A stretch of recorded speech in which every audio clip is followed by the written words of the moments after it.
In the diverse expanse of the Indian subcontinent, a variety of kingdoms and tribes painted a complex picture. Spiritual thought, while taking root, found itself expressed in various ways, owing to regional fragmentation. Yet, much like the unfolding chapters in the other corners of the world, the region prepared for a great uniformity. This transformation would bring stability to this fragmented land, setting the stage for an era marked by a paradigm ideological shift.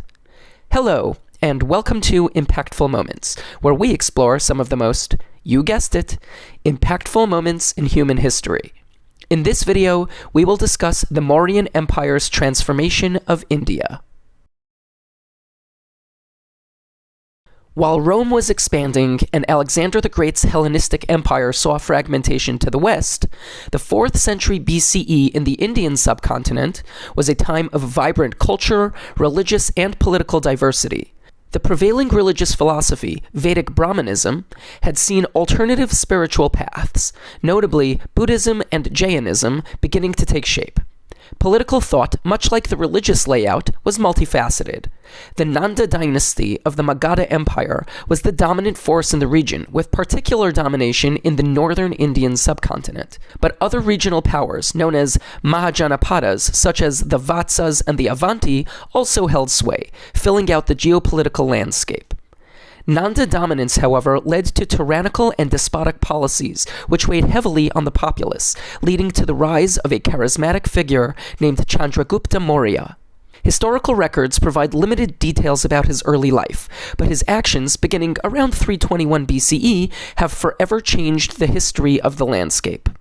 Chandragupta, echoing the frustrated sentiments of the people, embarked on a journey that would reshape the destiny of the Indian subcontinent. Under the guidance of his mentor, Vishnugupta or Chanakya, Chandragupta honed his leadership skills during their time in Takshashila or Taxila, a Seleucid city to the northwest of the Nanda Empire. There, they formed a militia and meticulously planned a rebellion. While the initial strategy to seize the Nanda capital, Pataliputra, was met with resounding failure, Chandragupta and Chanakya adapted their approach, first taking the Nanda outskirts, forming regional alliances along the way. Following the accumulation of greater manpower, the Mauryan militia was finally able to take the Nanda capital, ushering in the former empire's downfall. While initially set to topple the Nanda, the Mauryan forces began to assimilate smaller kingdoms and territories in the region, extending their dominion. Many believe that following 24 prosperous years of consolidating the subcontinent, Chandragupta adopted Jainistic practices and abdicated the throne to his son, Bindusara, who continued the expansionist practices into present-day Central and South India. Although Bindusara maintained the Mauryan territorial expansion, the empire's golden age would eventually evolve with his son Ashoka and his ideological transformation. According to legend, Ashoka's rise to the throne around 268 BCE occurred following Bindusara's death, when his older brother and likely heir to the throne, Susima, was away at Takshashila. It's believed that upon his return, Ashoka orchestrated his death.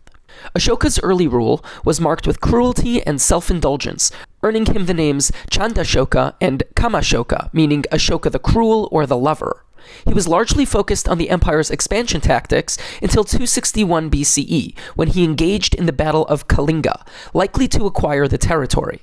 Despite achieving victory, Ashoka personally witnessed the horrific aftermath of the battle, in which he described over 250,000 deaths and deportations, visions that deeply haunted him, causing a profound sorrow and hatred toward war, and prompting a journey of repentance. Over the next several years, Ashoka embraced Buddhism, becoming a champion of its principles, a conversion that had significant ramifications for the empire. Under Ashoka, the empire shifted from an expansionist military power to one that emphasized ethical governance, compassion, and non-violence. One of the most notable aspects of Ashoka's rule was his prolific use of edicts and inscriptions, which were carved in stone and disseminated throughout the empire. These conveyed his commitment to dharma, which is righteous conduct, social welfare, ahimsa or non-violence, and the principles of Buddhism. His edicts proclaimed religious tolerance, encouraged ethical behavior, emphasized the welfare of his subjects, even promoting practices such as providing medical care to humans and animals. The Mauryan consolidation built an empire that ranged from Bangladesh in the east to Afghanistan in the west and covered a large majority of the Indian subcontinent. While Ashoka's rule and administration was able to maintain the empire's borders during his life, the vast boundaries were difficult to maintain after his death, around 232 BCE. A confluence of internal and external competing influences, as well as a retracted military due to the empire's commitment to nonviolence, ultimately led to its weakening and reversion back to smaller kingdoms, but the Mauryan culture had forever been ingrained. The Mauryan Empire under Ashoka's rule brought a seismic societal shift. His edicts and inscriptions dictated rules of acceptance throughout the empire, serving as a visible reminder of the new moral and ethical standards.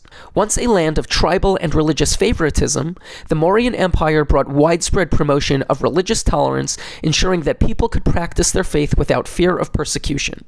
Ashoka's commitment to social welfare also led to the establishment of public medical facilities for humans and animals, and the construction of rest houses and water for travelers. Trees were planted along popular travel routes, providing shade and often fruit for those along their way. The transformation in society was not limited to official rules, but also permeated social sentiments. Citizens now felt a greater sense of security, acceptance, and ethical responsibility. The newfound emphasis on dharma, ethical conduct, and compassion was embraced by individuals, fostering a more harmonious and compassionate society. While the Mauryan Empire may have retracted soon after Ashoka's death, its transformations have long outlived its physical borders. Ashoka's emphasis on ethical conduct, compassion, and nonviolence set a precedent for future rulers and administrations. The principles of righteous governance and the welfare of subjects laid down by Ashoka resulted in the concept of dharmic kings, a recurring theme in the region's history, as rulers sought to emulate Ashoka's model of benevolence for centuries. While administrative attitudes certainly shifted in the region, the empire's most enduring legacy comes with its religious spark. Ashoka's conversion and subsequent propagation of Buddhism is generally seen as a watershed moment in the religion's dissemination. Although the tenets of Buddhist philosophy had begun to take root in the wake of Siddhartha Gautama's life, it was the emergence of the Mauryan Empire over a century later that ignited an unprecedented surge in its regional and ultimately global influence. Facilitated by both the intricate networks of the Silk Road and Mauryan dominance in the region, Buddhism underwent a rapid and expansive diffusion to diverse corners of Asia. This religious and philosophical movement has endured through the centuries, with Buddhism presently occupying the position of the world's fourth largest religion. If you enjoyed this video and found it informative, please consider liking and subscribing to our channel. Your support helps us to continue creating captivating, impactful historical content. Thanks for watching.